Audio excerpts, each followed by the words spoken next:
तर विधानसभाच्या निवडणुका शिंदेंच्या नेतृत्वात लढणार असल्याचं फडणवीसांनी पुन्हा एकदा सांगितलंय। निवडणुकीनंतर मुख्यमंत्री कोण हे पार्लमेंटरी बोर्ड ठरवणार असल्याचं फडणवीस म्हणाले। पार्लमेंटरी बोर्ड शिंदे दादांमध्ये झालेला निर्णय मान्य असेल। TV9 मराठीच्या कॉन्क्लेव्हमध्ये फडणवीसांनी वक्तव्य केलंय। महायुतीत सीएम पदाच्या चेहऱ्यावरून कोणताही वाद नाही असंही फडणवीस म्हणाले। त्यांच्याकडे जसा चेहऱ्याचा वाद आहे तुमच्याकडे तर काही चेहऱ्याचा वाद नाही ना? आमच्याकडे चेहऱ्याचा वाद वगैरे काही नाही आहे।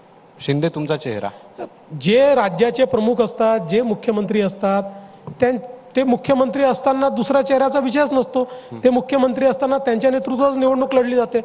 आता निवडणुकीनंतर कोण त्या ठिकाणी मुख्यमंत्री होईल वगैरे हे सांगण्याचा अधिकार माझा नाही आहे। हा अधिकार आमच्या जे आमचं पार्लमेंटरी बोर्ड आहे त्या पार्लमेंटरी बोर्डाचा आहे। शब्द वगैरे या गोष्टी आमच्या लेवलवर नसतातच। त्यामुळे मला असं वाटतं की याच्यामध्ये फार काही चर्चा करण्याची आवश्यकता नाही, फार काही रीड करण्याची आवश्यकता नाही आहे।